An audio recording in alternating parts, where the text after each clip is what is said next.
The other one I want to talk about briefly is a 1997 study by the Health Insurance Association of America found that 75% of insurance fraud is committed by providers, which is their code word for doctors. 75% of health insurance fraud is committed by doctors who apply for payment, which they get, for procedures they didn't even do. They apply for payment for procedures they give you that you didn't need. They're the only profession or trade in America or the world where they don't have to go to a bank when they need extra money. They just send in a couple of claims to the insurance company pays them. There's not a single doctor ever goes to jail for that. Insurance companies write that off as the cost of doing business. Now, who pays for that? Each and every one of us as these premiums go up, as more and more doctors are doing these things. And they look at it as, hey, it's our money, we're going to get it anyway we have to. This came out in September of 1997. It was an article published in the Journal of the American Medical Association. Young doctors lack stethoscope skills, which is, the primary instrument of a doctor. Many new doctors steeped in high-tech medicine can't properly use a stethoscope. What they learned was they could just identify 20%. They could just identify 20% of heart problems that were presented to them. They could not identify 80%. How can you go to school for 14 years and not use a stethoscope? It's like an apprentice carpenter apprenticing for 7 years. How can you not learn how to use a hammer, right? Well, the reason why doctors don't spend any time learning how to use a stethoscope is because if they were to use a stethoscope to diagnose cardiovascular problems, and by the way, ladies and gentlemen, you can identify all cardiovascular problems with a stethoscope. It takes you an extra 10 minutes to listen to every square millimeter of the heart and the valves and the arteries and things, but you can do it. Gain the skills to do it, but then you make an extra $30 for a long office visit. But if they send you in for an angiogram or a CAT scan or an MRI or an ultrasound, guess what? They make $421 every time they send somebody in for those procedures. What's better, $421 or $30? Okay. You're beginning to get a picture develop here. Now this happens 3,000 times a year in America.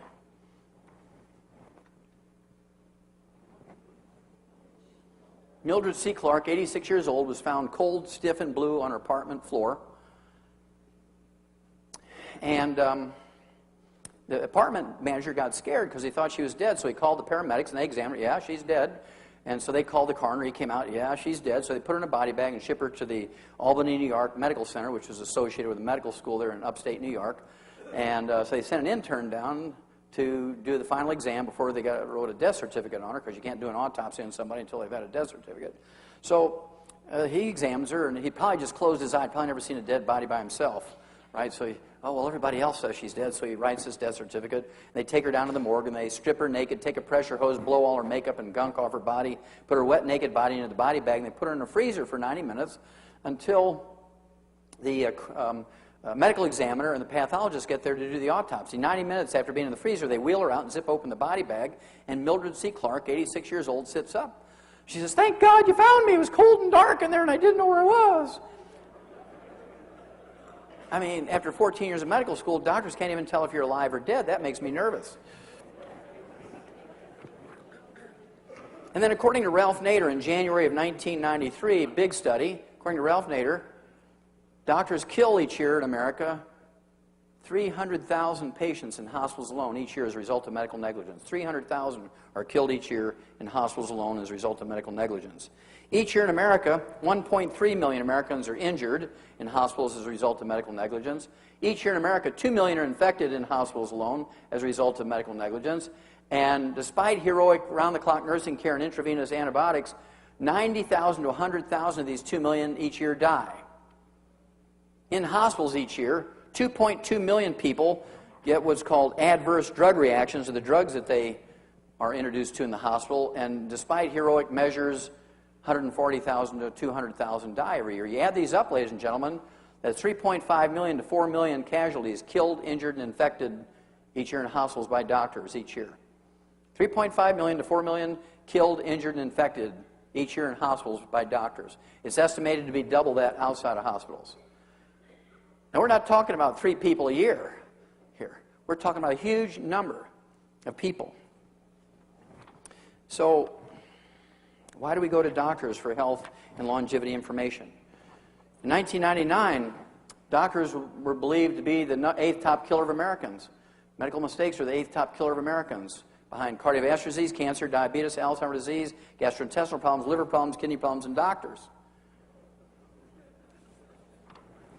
Today, this is just out. I haven't had time to make a slide, but trust me, right now, doctors each year in America kill just short of 800,000 people.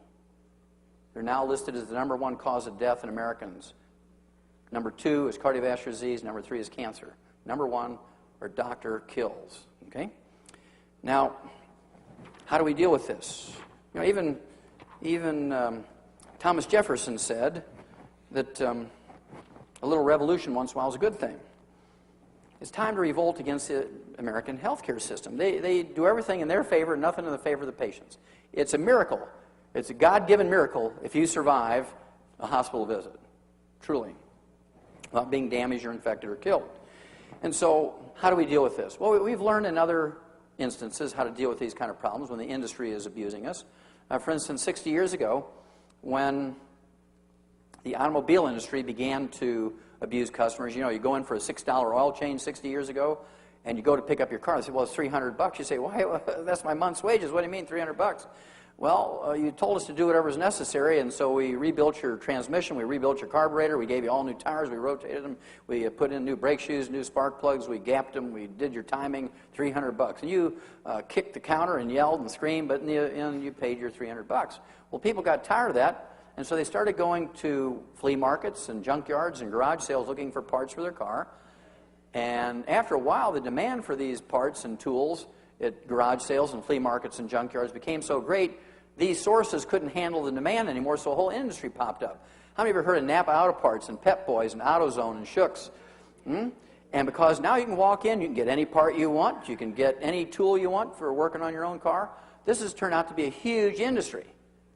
And that's because the automobile industry got greedy some 60 years ago, and now more people do it themselves. And the same thing happened in the construction industry. When it got to the point where they were charging little couple $60 to change the float in the toilet and $200 to change the light bulb, and little couples would sign a contract for a $6,000 roof, but they didn't point out to them that there's a rotating interest thing, a revolving interest thing, and if you didn't pay it in a year, it cost you $100,000. And all these horror stories came out, so people began to go to junkyards and garage sales and flea markets looking for materials and tools to maintain and repair their own homes. How many remember back in the 50s and 60s when everybody had a table saw and a band saw and routers and all these tools, and you turn your garage into a shop and everybody began to do things themselves?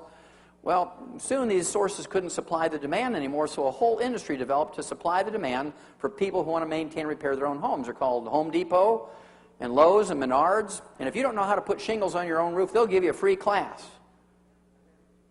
Okay? Well, it's long overdue that we rebel in the same way against the healthcare industry. We need to do more and more ourselves. With a little bit of education, 15 minutes of reading a night, listening to tapes or CDs in your drive around your car, in any particular instance, with 15 minutes of reading, you can do whatever a doctor does. It's that simple. For instance, a doctor has less than $100 worth of stuff in his examining room. He's got a blood pressure cuff, a stethoscope, he's got a thermometer, a little rubber mallet to see if you have reflexes. Well, if you walk in the examining room, I know you got reflexes. Now, if they carry in, I might want to test them, but if you walk in on your own, you're singing and dancing, I don't have to worry about that too much. They have a little AAA battery pen light, they look in your eyes and down your throat with, and that was given to them by some salesman for a pharmaceutical company. You can jerk it out of their pocket and look at it, and you'll say, oh, look at that, Pfizer. Okay?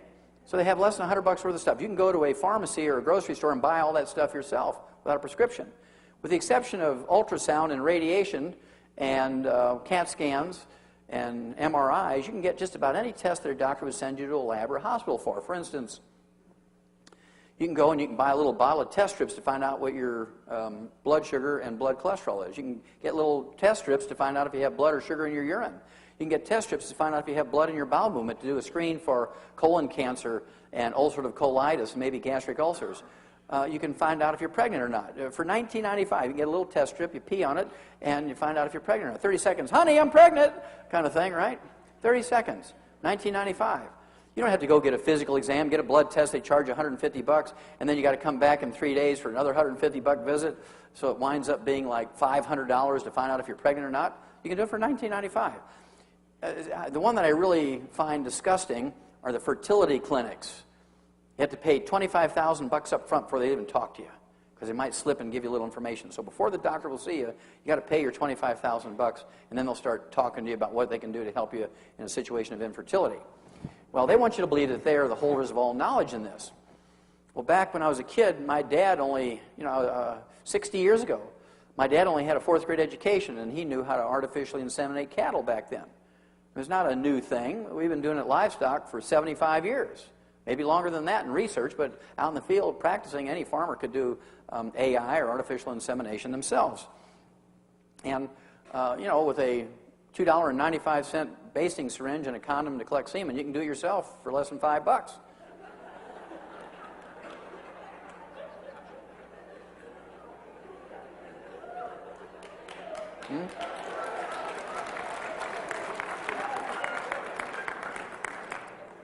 So when a doctor starts telling you how technical this stuff is, you can just sort of smile at him and say, okay, doc, let's move forward here.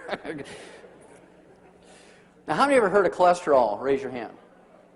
If you didn't raise your hand, I think you're asleep. Okay. Each year in America, we spend over $100 billion for cholesterol testing, not treatment.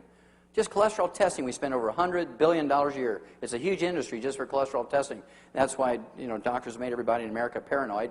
How many of you had anybody in your family live in their 80s or 90s? Raise your hand. Sure, I think most people in America have had somebody in their family live to be 80, 90. I guarantee you they ate eggs, they cooked in butter, they didn't have margarine back then. They salted their food. These people smoked. They, they ate red meat instead of tofu. They ate eggs instead of egg beaters.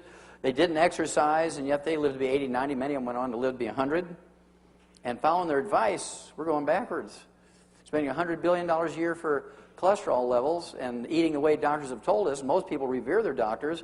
We've gone from 17th in world longevity to 24th. So it doesn't seem like all that's doing much good. Well, if any of you can find me a disease, if anybody in this room can find me any disease that is caused by elevated blood cholesterol and triglycerides, I'll give you $1 million, small bills, and any offshore account you want tax-free. There's not a single disease caused by elevated blood cholesterol and triglycerides. When you have elevated blood cholesterol and triglycerides, I kind of look for other things. You might have a deficiency of niacin, vitamin B3. You could have deficiencies of chromium, vanadium, 2 trace minerals. You might have deficiencies of the essential fatty acids, or a ratio problem between omega-3 and omega-6s. You could have early goiter, or hypothyroidism will cause an elevation in your blood triglycerides and blood cholesterol. You could have early diabetes. You can have early diabetes. Even before your blood sugar goes up, your blood cholesterol and triglycerides go up when you have diabetes. Don't take my word for it. Go to the library and look in a medical book on diagnoses. What's the first blood changes that occur when you have diabetes? Elevated blood cholesterol and triglycerides. What's the first blood changes when you have low thyroid? Elevated blood cholesterol and triglycerides. Do the elevated blood cholesterol and triglycerides cause any disease? No. They're just signals. They're just signals to look somewhere. Do they cause cardiovascular disease? No. Have nothing to do with cardiovascular disease. Nothing. Well, why do doctors get so excited about lowering your cholesterol and lowering your blood triglycerides? Because they get a kickback every time they write a prescription for statin drugs. Lipitor, Loped, and Lipitor. Why would you take a drug that doesn't really do anything, doesn't prevent diseases, lowers your cholesterol, that's what they do, but it causes liver cirrhosis and blindness. That's why you got to go in every couple of months to get your blood taken to see how your liver's doing. They got to look in your eye to make sure you're not going blind yet. Why would you take a drug that gives you liver cirrhosis and makes you go blind when it doesn't do anything?